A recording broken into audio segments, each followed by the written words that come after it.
Halo, sekarang aku mau bagiin informasi terkait 5 relikui paling menarik menurut aku di manhwa Tomb Raider King yang bisa dibaca secara legal di aplikasi Kakao Webtoon. Sebelum ke inti bahasan, kayaknya kita harus tahu dulu nih sinopsis dari manhwa ini. Kalau gitu langsung aja kita ke sinopsis. Tomb Raider King bercerita tentang Sojuhon, seorang penjarah pusara dan pemburu relikui yang dikhianati bosnya sendiri, Presdir Kwon Tae-jun. Bahkan dia hampir tewas mengenaskan secara gak adil gara-gara bosnya.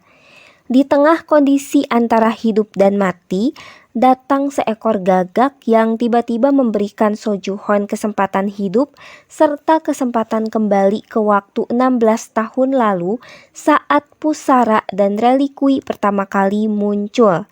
Dari sinilah dimulai aksi petualangan Sojuhon yang ambis memburu relikui sambil membalas dendam pada bosnya atau lebih tepat disebut mantan bosnya. Latar waktu yang dipakai pada manhwa ini adalah tahun 2025, di mana pusara muncul di seluruh dunia bersamaan dengan gempa bumi. Di dalam pusara itu ada relikui yang merupakan barang peninggalan atau benda keramat yang asalnya dari legenda, cerita rakyat, sejarah, dongeng, dan novel yang masing-masing punya kekuatan untuk mengobrak-abrik dunia. Karena relikui itu bisa kasih kekuatan super ke manusia pemiliknya, tapi akhirnya akan ngasih dampak negatif juga ke mereka. Biasanya mereka bisa jadi gila atau sakit terus akhirnya meninggal. Nah, dari sekian banyak relikui yang ada dalam manhwa ini, aku ambil 5 relikui paling menarik untuk aku gali informasinya. Apa aja relikui itu? Langsung aja kita bahas. Pada manhwa Tomb Raider King, relikui kapak emas dan perak ditunjukkan di episode 6 saat relikui itu berhasil didapatkan Juhon dalam pusara yang muncul di komplek apartemennya. Menurut manhwa ini, relikui kapak emas dan perak punya keuntungan dan kerugian untuk manusia. Keuntungannya itu bisa merebut semua harta yang ada di sekitarnya, tapi ada juga kerugiannya. Kerugiannya adalah bisa menguasai tubuh pemiliknya dan menjadikannya pembunuh. Relikui kapak emas dan kapak perak ini diambil dari fabel Aesop berjudul Hermes dan Pemotong Kayu yang Jujur, yang menceritakan tentang bagaimana seorang pemotong kayu bersikap saat berhadapan dengan harta dari Dewa Hermes. Jadi gini ceritanya, saat pemotong kayu gak sengaja jatuhin kapaknya yang lusuh ke dalam sungai, ada Dewa Hermes yang mengambilkan kapak emas dan kapak perak dari dalam sungai itu dan bertanya apakah salah satunya merupakan milik si pemotong kayu. Tapi pemotong kayu ini tuh jujur banget, makanya dia jawab bahwa kedua kapak berharga itu tuh bukan punya dia. Karena kejujurannya, Dewa Hermes pun akhirnya kasih kapak emas dan perak itu ke si pemotong kayu secara cuma-cuma, alias ya udah dikasihin aja gitu. Berdasarkan isi manhwa, relikui tali tambang dan kue beras awalnya punya seorang anggota ekskavasi Jepang. Tapi berkat kelicikan Juhon, dia berhasil mencuri dan memilikinya tanpa ketahuan di episode 8. Uniknya, dua relikui ini, apalagi tali tambang, bertingkah seperti anak kecil yang suka main.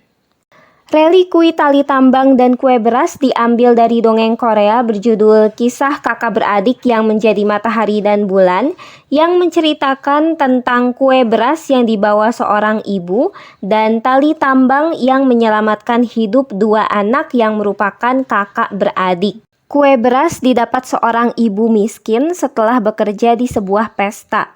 Niatnya, kue beras tersebut dia bawa untuk nanti dimakan sama anak-anaknya. Namun di perjalanan pulang dia dicegat harimau besar yang lapar. Harimau itu pun memakan kue beras dan si ibu. Belum kenyang, harimau itu nyamar jadi si ibu dan mendatangi kedua anaknya yang ada di rumah. Karena takut, kedua anak itu memanjat pohon dan berdoa pada Tuhan agar diturunkan tali tambang dari langit untuk kabur dari si harimau. Tuhan mengabulkan doa itu. Akhirnya mereka pun selamat dan naik ke langit.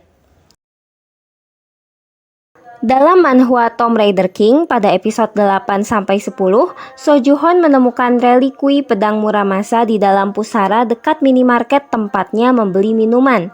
Untuk mendapatkan relikui itu, Juhon harus bersaing dengan seorang anggota dari tim ekskavasi Jepang, walaupun pada akhirnya ya Juhon yang mendapatkannya.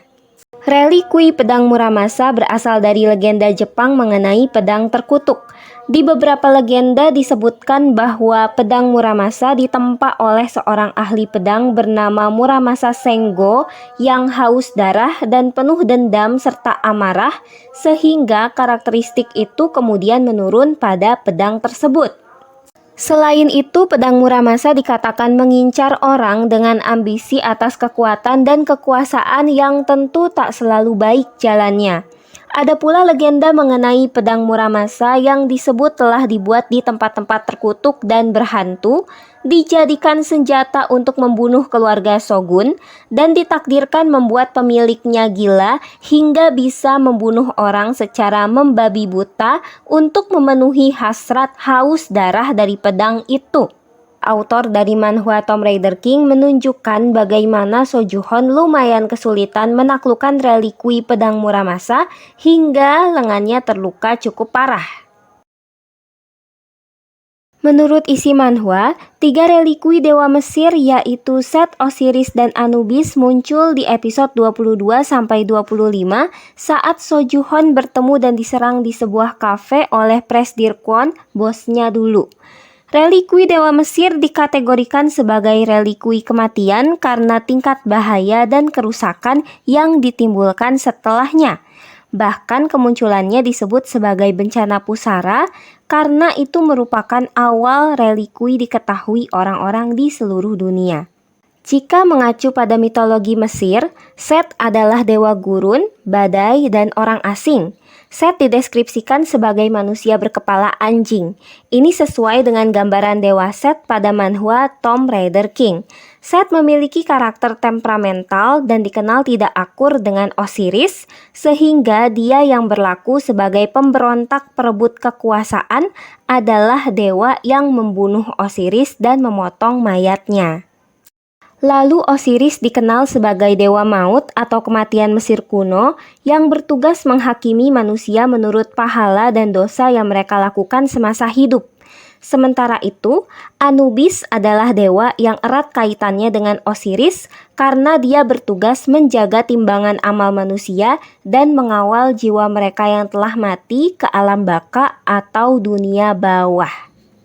Pada manhwa ditunjukkan bagaimana Anubis dan Osiris menjalankan tugasnya dengan memberikan 40 pertanyaan pada Sojuhon terkait dirinya sendiri yang semuanya harus dijawab iya.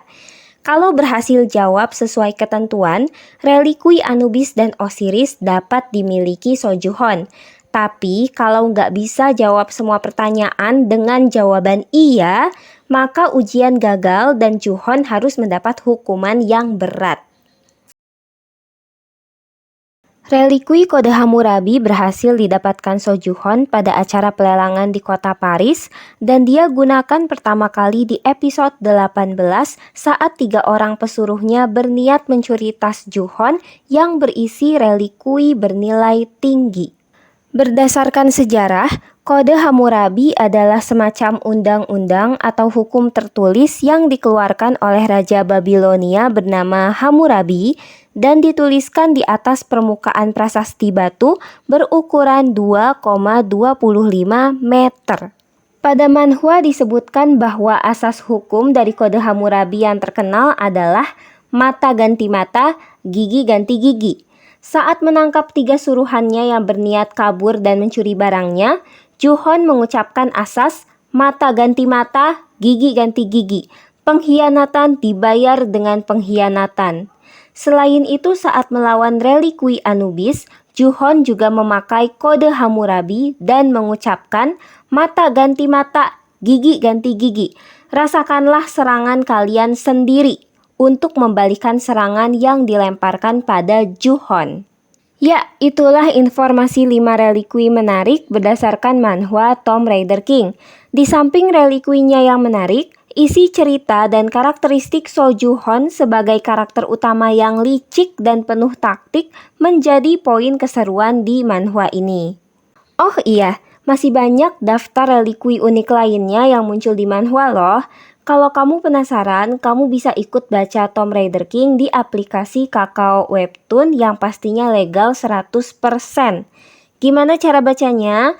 Kamu tinggal buka aja aplikasi Kakao Webtoon, terus kamu tinggal klik icon yang aku lingkari di situ, terus tinggal ketik aja judulnya Tomb Raider King. Nanti langsung keluar, bisa langsung kamu baca, oke? Segitu dulu aja rekomendasi dari aku. Kalau kamu suka konten review dan rekomendasi komik seperti ini, kamu bisa like, share, dan subscribe channel ini. Dan kamu juga bisa komen-komen di bawah komik apa yang harus aku review selanjutnya.